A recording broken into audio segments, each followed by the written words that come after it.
예, 오늘 이 말씀을 가지고 로열 패밀리가 된 사람들이라는 제목으로 하나님 말씀을 나누겠습니다. 이런 이야기가 있습니다. 물론 누가 지어낸 이야기일 것 같은데요. 어쨌든 어떤 이야기가 있냐면은 그 의사가 진료를 막 마친 환자에게 이렇게 이야기합니다. 제가 환자분에게 조금 나쁜 소식 하나 하고 매우 나쁜 소식 하나를 전해드릴 게 있습니다.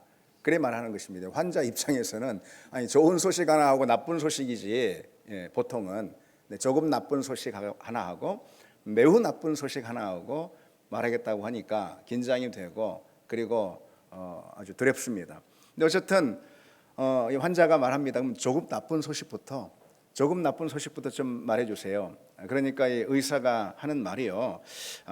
이 환자분 그 진단한 결과가 나왔는데 환자분이 사실 24시간밖에 살지 못합니다. 환자분 삶이 이제 24시간밖에 남지 않았다라는 사실입니다. 그래 말하는 것입니다.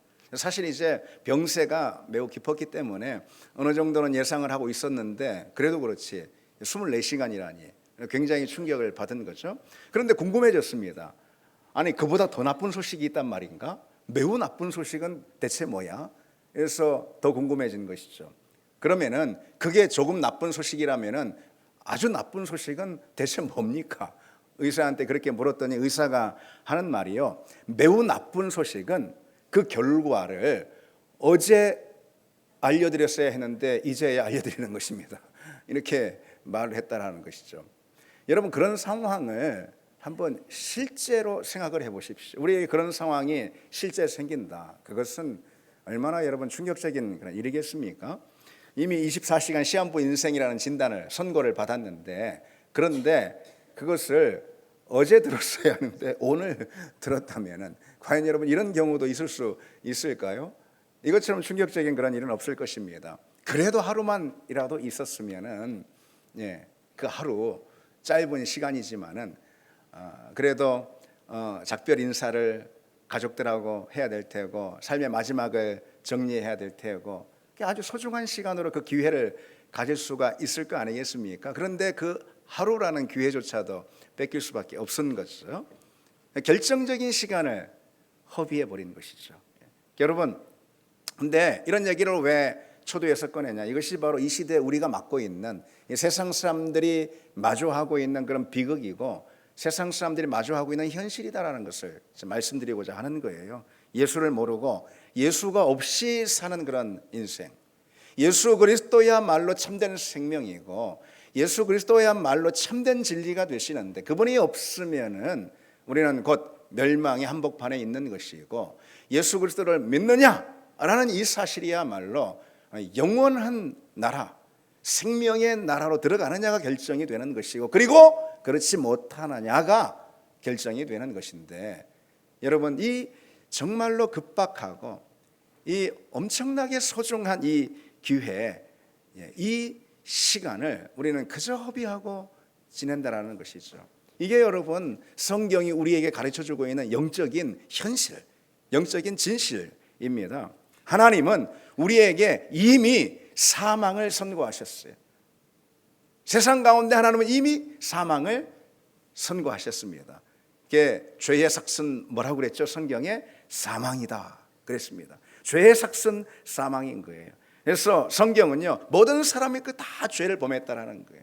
여기서 말하는 이 죄라는 것은 어떤 도덕적인 죄나 법을 어기는 죄나 그런 걸 말하는 것이 아닙니다. 창조주 하나님을 모르는 것, 창조주 하나님을 배반하고 떠나버린 것, 창조주 하나님을 거부한 것, 그게 곧 성경이 우리에게 말해주는 죄입니다. 그렇죠. 그도 그럴 것이 하나님이 창조주이십니다. 세상 모든 만물은 피조물인 거예요. 우리 역시 피조물인 거예요. 인간이 아무리 잘났다 하더라도 성경이 우리에게 가르쳐주고 있는 진실은 우리는 피조물이고 우리를 만드시고 빚으신 하나님이 계시다는 것이죠. 그런데 그 피조물이 우리를 만들고 지으신 그 하나님을 거부하고 그 하나님을 하나님으로 인정하지 않는 거라면은 여러분 그것이 죄가 아니고 무엇이겠습니까?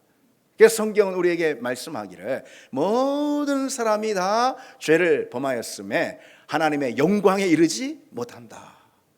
다시 말해서 구원의 자리에 이르지 못한다라고 이렇게 말씀하고 있어요. 그러나 다행스럽게도 성경은 그와 함께 어떤 소식도 우리에게 말씀해주고 있느냐, 그런 멸망의 한복판 가운데 하나님의 진노 아래 있는 모든 사람들에게 구원의 기회가 주어졌다라는 것이죠.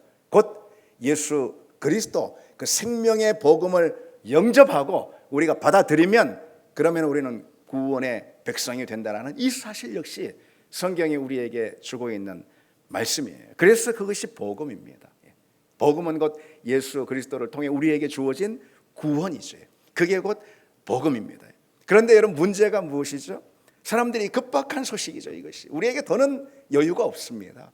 더는 기회도 또는 시간도 없는 것이죠. 이 급박한 소식, 다시 말해서 생사가 달린 복음이죠. 이 복음을 들었음에도 불구하고 사람들이 거부하고, 들었음에도 불구하고 사람들이 깨닫지 못하고 사는 것, 그것이 이제 문제입니다. 내일이면 늦습니다. 더 이상 시간이 없습니다. 그런데 오늘도 여전히 선택하지 못하고 여전히 오늘도 결정하지 못하는 거예요. 아까 이야기 속에 그 환자 한번 떠올려 보십시오. 그 시간을 놓쳐버린 것처럼 말이죠. 그처럼 지금이 구원의 때라고 성경은 말씀하고 있는데요, 지금이 은혜의 때라고 말씀하고 있는데 구원의 때, 은혜의 날을 놓쳐버리면 더 이상 우리에겐 기회가 없습니다. 이것이 성경이 우리에게 가르쳐주고 있는 진실입니다. 그런데 또 한편 말이죠, 그처럼 기회를 놓쳐버리는 사람들이 있는가 하면은 뭐에 그리 한 일이 많은지, 뭐에 그리 급한지, 뭐에 그리 세상에 좋은 게 많은지, 급박하고 생사가 달린 문제임에도 불구하고 그렇게 복음의 소식을 듣지 않고 거부하거나 기회를 놓치는 사람이 있는가 하면은요, 또 다른 한편 엉뚱한 길에서 헤매는 사람들도 많습니다. 엉뚱한 길, 그 길이 생명의 길이 아닌데, 그게 구원의 길이 아닌데 구원의 길인 줄 착각하고 엉뚱한 길에서 헤매는 그런 사람들도 참 많이 있다는 것이죠. 전혀 모르고 거짓의 미혹이 돼서 분별하지 못해서 엉뚱한 길에서 그것이 생명인 줄 아는 것이죠. 그냥 거기에 내 행복이 있는 것처럼 여겨지니까 그게 생명인 줄도 이렇게 착각하는 것이죠. 제가 예전에 이제 지난해 이런 기사를 봤습니다. 왜 그 인터넷에 이런 토막 기사 같은 거 있잖아요. 특별히 이제 해외 토픽 해가지고 나오는 그런 기사 있잖아요.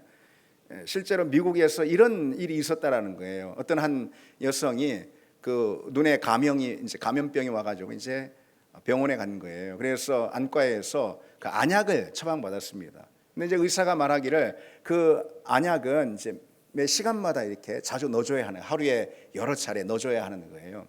그래서 이제 이 환자가 집에 가가지고 알람을 맞춰놨습니다. 이렇게 딱 때마다 알람이 울리면은 그 안약을 넣는 거예요. 근데 이제 하루는 늘어지게 다 낮잠을 자고선요, 알람이 울리는 소리 때문에 깼습니다. 그 잠결에 알람이 울리네 하고선 이제 눈에 안약을 넣어야지 하고선 침대 옆에 협탁에 있는 그 안약병을 들고서 이제 눈에 넣은 것입니다. 누운 채로. 근데 이제 안약병을 들자 말자 뭔가 좀 느낌이 이상해. 평소에 넣었던 그 병이 아닌 것 같아. 어쨌든 그냥 잠결에 이제 눈에 넣은 거예요. 실제로 그 순간 비명을 질렀다는 거예요. 그게 안약이 아니고요. 왜 여러분 순간 접착제 있지 않습니까? 강력 본드. 아유, 왜 그걸 또 거기다 놨는지. 안 그래도 아픈 눈인데 그냥 눈을 붙여버린 거죠. 그냥 강력 본드로다가 비명을 지르고 아파가지고 아주 야단이 나가지고선 병원 응급실로 쫓아가는 거죠.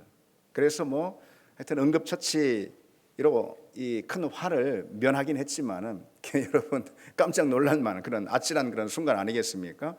근데 여러분, 이것이 바로 이 시대의 그런 화다. 오늘 이 시대 사람들이 입고 있는 그런 화다라고 할 수가 있습니다. 사람들은 자신이 선택한 길을 구원의 길인 양, 여기에 생명이 있지. 왜? 나의 마음에 평안이 있는 것 같으니까. 왜? 내가 좀 행복한 것 같으니까. 왜? 내 인생에 여유를 주는 것 같으니까. 그러니까 이게 행복이지. 그러니까 이게 생명이지. 이게 구원이지. 이게 진리의 길이지. 그렇게 여긴다라는 것이죠. 그리고 온갖 거짓의 미혹에 의해서 생명의 길이 아닌데도 말이죠. 그게 나를 살리는 영혼의 약이 아닌데, 영혼의 처방이 아닌데도 불구하고 구원의 길인 줄 알고 진리인 줄 알고 그것을 쫓는 사람들이 많이 있습니다. 그게 바로 이 시대의 비극이다. 여전히 그 길 위에 있는 수많은 영혼들을 볼 때 그게 이 시대의 비극이다라는 거죠. 성경은 요한복음에, 특히 오늘 우리가 요한복음을 읽지 않았습니까? 이 요한복음에 예수 그리스도께서 세상에 빛으로 오셨다라고 말씀하고 있어요. 그런데 중요한 건 세상이 그것을 깨닫지 못한다라고 말씀하고 있어요. 요한복음 1장에 빛이 어둠에 비추되 어둠이 깨닫지 못하더라, 그렇게 해요. 빛으로 오신 그 예수 그리스도, 그 안에 담긴 그 빛 가운데 담긴 생명과 진리와 하나님의 사랑이 있죠. 그 하나님의 사랑과 생명을 담아서 우리에게 지금 비추고 있는 그 빛 가운데 오신 예수 그리스도를 사람들이 모르고 있는 것이죠. 그러니까 여러분, 우리나라도요 사실 선교지입니다. 고작 10%, 15%밖에 예수 믿는 사람들이 없을 정도로 이런 상황 가운데 우리가 있습니다. 그런데 또 한편 그래도 감사한 것은, 먼저 우리가 감사해야 될 것은, 우리는 하나님께서 그래도 이 자리로 부르셔서 빛의 자리로 하나님께서 우리를 부르시고 초대하셔서 우리를 이곳으로 인도해 주신 것 참 먼저 감사합니다. 하나님이 우리를 여기로 부르신 줄 믿습니다. 하나님이 예수 그리스도 복음의 빛으로 우리를 먼저 초대해 주셨다라는 이 사실을 감격이고 참 감사가 아니겠습니까? 요한복음 1장에 그 안에 생명이 있었으니, 다시 말해서 예수 그리스도 안에 생명이 있었으니 이 생명은 사람들의 빛이라 그랬어요. 사람들의 빛이라. 이 빛이 어둠에 비쳤다, 이렇게 말씀하고 있습니다. 이 성경은요, 특히 요한복음은 예수 그리스도를 빛으로 우리에게 종종 소개해요. 강조해서 소개합니다. 예수 그리스도가 빛이다. 그처럼 예수 그리스도가 빛이라는 것을 통해서 우리는 그리스도가 어떤 분임을 알 수 있을까요? 성경은 그리스도를 어떤 분으로 우리에게 소개하고 있을까요? 빛의 성격을 보면 알 수 있습니다. 상식적으로 빛이 어떤 것인가, 빛의 성격을 통해서 예수 그리스도를 빛으로 소개하고 있는 이 성경 말씀이 어떤 의미가 있는 건지 우리는 알 수가 있는 거죠. 먼저 빛이라는 것은 어떤 성격이 있습니까? 모든 살아있는 생명들의 생명 활동을 지탱하고 유지하는 이 빛 아니겠습니까? 그렇죠.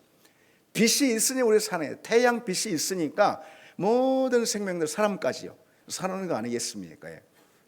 빛이 한 번도 없어 본 적이 없으니까 우리가 모르지. 마치 공기처럼 오늘도 여전히 태양빛이 뜨니까 우리가 살고 있는 것입니다. 어쨌든 빛은 모든 생명 활동을 유지시키는 그런 에너지, 이게 빛입니다. 그래서 제가 어느 과학 칼럼에서 예전에 이런 걸 봤습니다. 이 태양빛이 있잖아요. 지구에 도달해서 단 1초만 비추는 이 빛의 에너지 있죠. 이것이면은 우리 인류의 인구 전체가 70억이라고 할 때 70억 인구가 무려 100년 동안 살 만한 에너지가 된다는 거예요.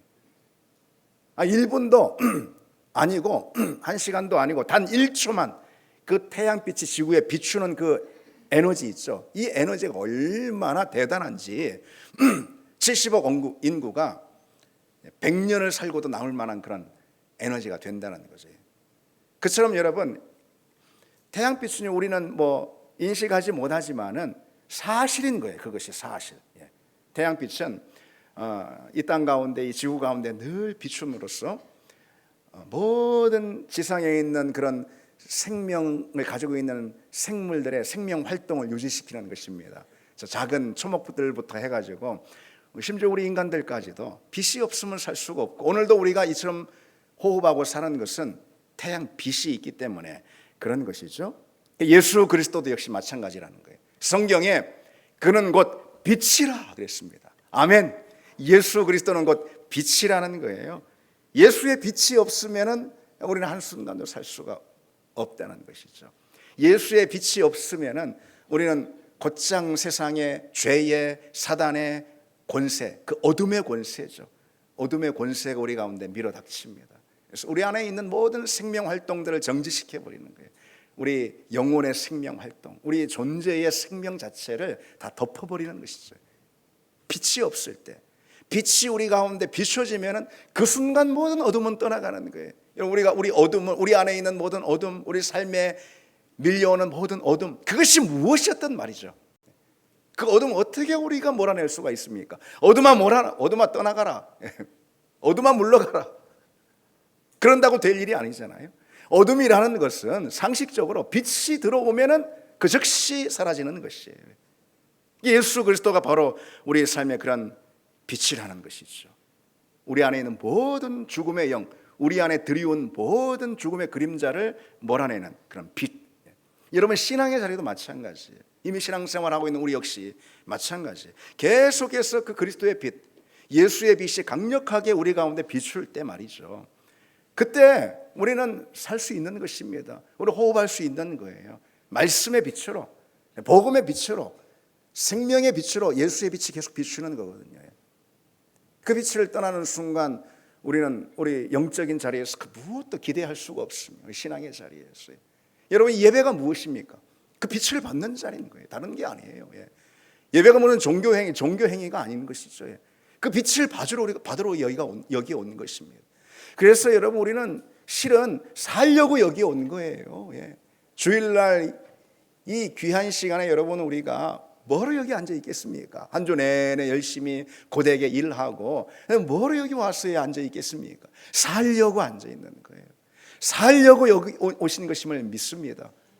무슨 제자들 교회 이게 아니고 여기 예배의 자리, 하나님이 그리스도의 빛으로 임재한 이 예배의 자리, 여기가 살려고 오는 자리 아니고 무엇이겠습니까? 예배의 자리도 기도의 자리도 역시 다 마찬가지인 거예요. 교회 역시 마찬가지인 것입니다. 교회 역시 하나님의 자녀의 공동체, 그리스도의 빛이 임한 그런 공동체인 거예요. 빛이 임함으로써 우리는 비로소 사는 것이죠. 그게 바로 예수 그리스도가 우리 가운데 빛으로 오셨다는 의미입니다. 그리고 또 하나 있습니다. 그리스도를 빛으로 성경이 소개하고 있는 다른 이유가 무엇일까? 그리스도하고 진리인데 그 진리는 그리스도를 통해서만 우리가 발견할 수가 있습니다. 그리스도가 진리예요. 그런데 예수 그리스도가 빛이기 때문에 진리인 그 예수 그리스도의 빛을 통해서만 우리는 깨달을 수가 있습니다. 다른 어떤 것을 통해서도 우리가 알 수가 없어요. 이게 무슨 말이냐? 그리스도의 빛은 진리인데, 다시 말씀드리면 그 진리로요, 여러분, 우리의 지각이 열리는 거예요. 여러분, 다 사람이 지각이 있고 생각이 있고 이성이 있고 판단력이 있고 분별력이 있고 다 그렇잖아요. 여러분들이 다 그렇지 않습니까? 이 시대 사람들이 얼마나 더 똑똑해요. 그러나 여러분, 그리스도라는 빛이 우리 지각을 비추지 않으면요, 그리스도라는 진리의 빛이 우리 지각의 자리, 생각의 자리를 비추지 않으면요, 우리 지각은 아무것도 볼 수가 없어요. 우리 이성은 아무것도 분별할 수가 없습니다. 여러분 예를 들어서 이 상황을 한번 생각해 보십시오. 아무리 여러분 눈이 밝은 눈이 심지어 6.0인 시력이 그런 사람이라 하더라도요, 칠흑같이 깜깜한 밤에 뭐 하나 볼 수 있습니까? 여러분 우리가 무엇인가 사물을 분별하고 볼 수 있는 것은요, 우리 눈이 밝아서 그런 것이 아닙니다. 빛이 있으니까 그런 거예요. 빛이 다 사물을 비추니까 우리가 눈을 뜨고 본다 이것이죠. 그래서 우리는 아무리 깨어있는 지각을 가지고 있다 해도요, 예수 그리스도 그 빛이 우리 지각을 새롭게 하고 우리 지각을 거듭나게 하지 않는다면은 우리는 결코 우리 지각을 사용해서 내 인생이 도대체 무엇인지, 내 인생의 목적이 도대체 무엇인지, 내 인생이 어디에서 와서 어디로 가는지, 그리고 과연 이 세상은 어떤 곳인지 도통 알 수가 없다라는 것이죠. 알 수 없다라는 것입니다. 분별할 수 없다라는 거예요. 그리스도의 빛이 우리 가운데 비출 때 비로소 우리는 모든 것을 제대로 분별할 수가 있습니다. 그래서 어느 신학자가 이렇게 말했습니다.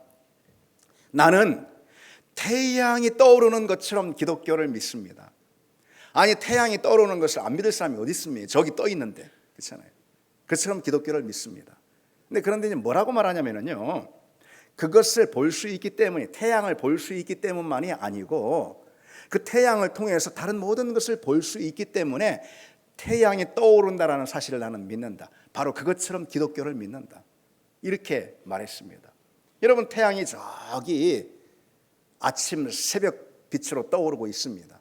아니, 그 태양이 없다라고 말할 사람이 어디 있어요? 태양이 보이는 걸 저기 지평선에. 그런데 저 지평선에 태양이 보이는 거 그것 말고도요, 태양이 떠 있다는 것을 우리는 압니다. 정오의 태양, 낯빛에 쬐는 태양 우리가 눈으로 감히 볼 수가 없어요. 그런데 태양이 떠 있다는 걸 압니다. 왜? 태양이 모든 것을 다 비춤으로 우리가 사물을 보고 분별할 수 있는 거거든요. 마치 그렇다라는 거죠. 예수 그리스도가 계시고 예수 그리스도가 우리의 생명과 빛이 되시면 우리는 어떻게 아느냐? 예수 그리스도가 진실로 계시니까 그렇게 우리는 알 수 있을 뿐만 아니라 예수 그리스도가 빛이 되셔서 우리 지각을 비춤으로 우리가 우리 지각이 분별을 얻고 깨어나서 모든 것을, 우리 인생을, 우리 삶을, 이 세상을 분별할 수 있기 때문에, 진리로 알 수 있기 때문에, 그래서 우리는 예수 그리스도를 안다라는 거죠. 예수 그리스도를 믿는다라는 것입니다. 그런 은혜가 여러분, 과연 여러분 모두에게 부어지길 바랍니다. 예수만이 그래서 생명의 빛이라는 거예요. 그리고 진리의 빛이라는 거예요. 그런데 그 빛이 비추었으나 아까도 제가 말씀드렸듯이 성경에 뭐라고 말씀하고 있죠? 사람들이 알지 못하더라 그랬습니다. 깨닫지 못하더라. 빛이 우리 가운데 들어왔지만은 그 빛이 가져온 능력과 생명은 깨닫지 못하는 거예요. 근데 여기서 이 깨닫지 못하다라는 것은요, 그저 알지 못했다 이런 뜻이 아닙니다. 깨닫지 못했다라는 것은 어떤 뜻이냐면은 소극적으로 내 알지 못했다라는 것이 아니고 적극적으로 배척해버렸다 이런 뜻입니다. 요한복음 1장에 깨닫지 못하더라, 빛이 비췄지만 사람들이 깨닫지 못하더라, 이것은 그 빛을 적극적으로 거부하고 배척하고 밀어내버렸다라는 거예요. 그 빛은 곧 누구죠? 예수 그리스도죠. 성경이 소개하고 있는 빛은 예수 그리스도 아닙니까? 예수 그리스도를 거부했다는 것이죠. 여러분, 사람들이 왜 복음으로 듣지 못할까? 이 복음은 말 그대로 굿뉴스, 좋은 소식이거든요. 왜 좋은 소식으로 사람들이 그 복음을, 예수 그리스도를 받아들이지 못할까? 그것은 우리 마음 가운데, 사람들의 마음 가운데 하나님을 밀어내는 마음이 있기 때문에 그런 거예요. 하나님을 거부하는, 거절하는 마음이 있기 때문에 그렇습니다. 그러니 예수의 복음이 진정 복음으로 들리지 않는 거예요. 그러니 생명의 말씀, 진리의 말씀이 진정 생명과 진리로 들리지 않는다라는 거예요. 그러나 오늘 우리가 읽은 말씀처럼요, 영접하는 자, 그 빛이 되신 예수 그리스도를 영접하는 자에게 어떤 권세가 있다고 했습니까? 하나님의 자녀가 되는 권세가 주어진다 그랬어요. 오늘 본문 말씀이죠. 영접하는 자, 곧 그 이름을 믿는 자에게는 하나님의 자녀가 되는 권세를 주셨으니. 아멘. 아멘이죠. 아멘이죠. 복음을 밀어내는 그런 마음을 거두고 예수 그리스도를 영접하면은 하나님의 자녀가 되는 권세가 부어진다. 여기서 이 영접하다라는 것도요, 여러분, 그저 단순히 예수 그리스도를 내 구원자로 받아들입니다, 뭐 이런 정도가 아니고요. 영접하다라는 것은 인격적으로 모셔드리는 것을 말하는 거예요. 인격적으로.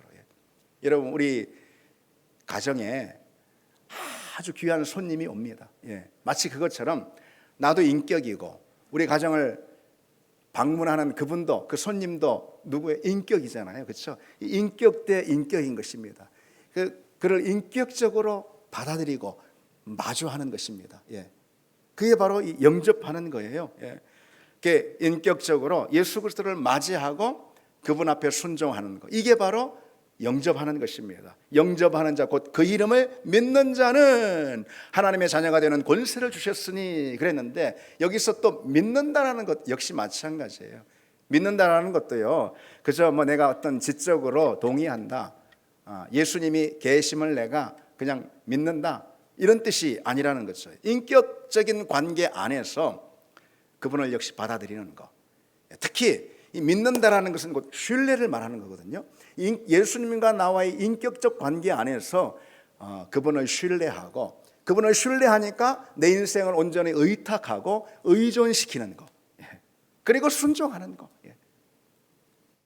당신이 내 삶의 주인이십니다. 당신 안에 참된 내 생명이 있습니다. 나의 구원이 있습니다. 당신이 나의 참된 반석이 되십니다. 내 인생에 인정하고 신뢰하는 거예요. 그게 바로 믿는 것이죠. 예수 그리스도 그분을 영접하는 자, 곧 믿는 자는 그랬습니다. 영접하고 믿는다라는 것이 주님과의 깊고 친밀한 이 인격적인 관계를 말하는 것입니다. 곧 우리가 가정 안에서 서로 친밀한 부부 사이처럼, 그리고 부모와 자식의 관계처럼, 그렇게 깊고 친밀한 그런 관계, 그것이 바로 주님을 영접하고 믿는 것입니다. 여러분 어떠십니까? 우리 교우들은 어떠십니까? 주님과 나와의 관계가 바로 그런 관계가 되고 있습니까? 그것이 바로 믿는 것이고 그것이 바로 신앙인데 말이죠. 제가 그 어떤 목사님에게, 연세 드신 목사님에게 이런 이야기를 들었습니다. 그분이 모태신앙이에요. 어렸을 때 신앙생활을 한다 하지만은 그냥 어거지였고요. 그랬습니다. 그냥 끌려다녔고 그랬습니다. 부모님에게. 근데 이제 어느 날 자기 그 친척분들 이제 오게 된 거예요. 근데 이제 친척분이 뭐 삼촌인지 누군지 하여튼 신앙생활 잘 하시는 분이고 기도를 막 열심히 잘 하시는 그런 분이에요. 근데 그분이 오더니 자기를 불러요. 조카죠. 불러가지고선 기도를 해줬다라는 거예요. 근데 기도를 해주더니 그러더니 하는 말이 하나님이 너를 정말 사랑하신다. 이렇게 말해줬다라는 거예요. 뭐 어떻게 보면은 뭐 그럴 만도 하고, 그럴 수 있는데, 근데 그 말이 그냥 이 중학생 그 어린 소년에게 확 그 심령에 꽂힌 거예요. 아, 하나님 날 사랑하나? 아, 하나님이 계시나? 정말 하나님이 계시다고? 근데 그 하나님 날 사랑하신다고? 그 즉시로 교회 예배당에 뛰어가서 그렇게 막 울고 그랬다고 그럽니다. 하나님 정말 살아계시나요? 하나님이 계신 거군요. 그 하나님 날 사랑하신다고요? 그러니까 그 삼촌이 기도를 많이 하시는 분이라 아마 그랬나 봐요. 어떻게 보면 그냥 지나갈 수도 있는 말이잖아요. 하나님 늘 정말 사랑하시죠. 이게. 근데 그 그냥 심령에 꽉 꽂혀가지고 그때부터 달라졌다라는 것이죠. 변화가 일어났어요. 그 전까지는 그냥 머리로만 그냥 믿었던 것이죠. 지금까지 해온 신앙생활은 사실 껍데기였던 것이죠. 그런데 이제 진정으로 주님을 인격적으로 받아들이게 된 것이죠. 그런 관계가 시작이 돼요. 그게 바로 신앙생활인 것이죠. 모든 것이 다 달라지는 것이죠. 사실 그와 같은 사례는 기독교 역사를 읽어보면 또 종종 등장합니다. 왜 감리교의 창시자이고 18세기 영국 부흥운동의 그 부흥운동을 주도했던 요한 웨슬레라고 들어보셨죠? 요한 웨슬레도 원래는 신앙생활하는 그 가정에서 자랐고 그가 신학까지 했습니다. 그리고 옥스퍼드 대학이라는 그 최고의 대학에 신학부의 신학연구위원으로 선정이 될 정도로 아주 대단했던, 그리고 당시 분위기 자체가 또 그랬기 때문에 종교적인 그런 분위기 문화가 있었거든요. 그래서 굉장히 신앙생활에 철저한 그런 삶을 살았어요. 근데 그러다가 이 요한 웨슬레가 미국의 조지아주에 있는 노예들을 좀 섬기려고, 당시 노예제도 있을 때 그들에게 복음을 전한다고 갔다가, 그랬다가 그들에게 복음을 전하러 간다고 했다가 그저 거기서 굉장한 실패감, 절망감에 그가 사로잡히게 됩니다. 한마디로 말해서 복음을 받을 사람은 저 사람들이 아니고 바로 나다. 복음이 없는 사람들은 저들이 아니고 바로 나야. 이런 엄청난 어떤 절망감, 사실 그것이 인생의 전환점이 되는 것이죠. 다시 말해서 그 껍데기만 신앙생활을 했던 거예요. 그 종교적인 신앙생활을 했던 것입니다. 하나님을 인격적으로 깊이 만나는 그런 은혜가 그에게 없었던 것이죠. 그런 일들이 참 얼마나 많은가. 오늘 이 시대 우리는요. 여러분, 우리는 어떻습니까? 여러분들은 어떠십니까? 복음은 단지 구원 교리가 아니라는 것이죠. 종교도 아니죠. 예수 그리스도 복음은 매일 나의 삶의 자리에 생생하고 친밀하게 체험돼야 할 그런 능력이고 현실인 줄 믿습니다. 그 은혜 안에 들어가는 삶이 바로 믿음의 삶이라고 하는 것이죠. 그것이 예수 그리스도를 영접하는 삶인 것이죠. 그처럼 주님을 영접하는 믿음의 사람, 인격적으로 주님을 그 가슴의 삶의 자리에 모셔드리고 영접하는 그 사람에게는 어떤 권세가 있다고 했습니까? 하나님의 자녀가 되는 권세를 주셨다 그랬습니다. 권세, 특권이고 능력이고 그리고 권리고 그런 거 아니겠어요? 하나님의 자녀가 되는 하나님 나라의 백성, 로열 패밀리, 그런 권세가 주어졌다는 것을 여러분 생각해 보십시오. 혹 사회에서 가장 밑바닥에 있는 그런 사람, 아니 비천한 그런 자리에 있는 그런 사람, 아니 그런 사람이 갑자기 어느 날 하루아침에 왕족이 되어버린 거예요. 로열 패밀리가 됐다는 거죠. 그래서 왕이 누리는 모든 그런 지위, 모든 권세, 모든 권한을 다 갖게 됐다는 이 엄청난 일, 사실 이건 뭐 말도 안 되는 그런 일 아니겠습니까? 그런데 여러분, 오늘 우리가 읽은 이 말씀은요, 그보다 훨씬 더한 엄청난 사실을 폭탄처럼 선언하는 말씀인 줄 우리가 알아야 할 것입니다. 비천한 사람들, 멸망의 자리 한복판에 있던 사람들, 하나님과 창조주 하나님과 구원자 하나님과 아무 관계가 없던 우리, 버려졌던 그런 우리를 하나님께서 발견하시고 찾으시고 우리를 위해서 그 아들을 희생시키시고 우리에게 당신의 자녀가 되는 권세를 주셨다는 것, 우리를 하나님 나라의 로열 패밀리로 삼으셨다는 것. 여러분, 이것은 어마어마한 사건입니다. 이것을 여러분 우리가 우리 심장으로 느껴볼 수 있는 그런 은혜가 여러분 모두에게 있으시길 바랍니다. 세상에 임금도 부러워할 만한, 세상에 돈 많은 사람들도 부러워할 만한, 세상에 아무리 돈이 많은 억만장자라 하더라도 그 억만장자 부를 다 포기하며 소망하고 붙들어야 할 것, 이게 바로 천국의 로열 패밀리 아니겠습니까? 세상에 임금이라는 엄청난 그런 지위에 있다 하더라도 그 지위를 포기하면서까지도 간절히 소원해야 할 그런 권세, 하나님의 자녀가 되는 권세라는 것이죠. 그 권세를 우리가 얻을 때 우리는 천국을 소망할 수 있고요, 이 땅에서도 그 권세로 살아갈 수 있음을 믿습니다. 이 땅에 모든 어둠의 권세가 있어요. 그 어둠의 권세를 몰아낼 수 있는 힘이 우리에겐 없습니다. 그러니 오늘날 많은 영혼들이 병들고 많은 영혼들이 낙심하고 지치고 쓰러지는 거 아니겠어요? 많은 그리스도인들도 시험에 들어 넘어지는 거 아니겠어요? 우리에게 힘이 없다 이거예요. 어둠의 권세를 이길 힘이. 어둠의 권세는 오로지 빛의 권세가 몰아낸다라는 거죠. 그 빛의 권세, 예수 그리스도의 권세입니다. 예수 그리스도의 그 권세가 오늘 우리의 권세가 되었습니다. 하나님의 자녀가 되는 권세를 주셨으니 곧 예수 그리스도의 권세를 부여받고 우리 안에 있는 모든 우리 삶의 자리에 있는 어둠의 권세를, 어둠의 그림자를 몰아내는 그런 능력의 삶을 살게 될 줄 믿습니다. 천국을 소망하고 구원과 생명과 부활의 은혜를 소망하는 삶의 자리로 그 권세, 예수 그리스도 권세가 우리를 이끌 줄 믿습니다. 그 권세 안에 사는 여러분 되시기를 바랍니다. 우리 같이 찬양 드리겠습니다.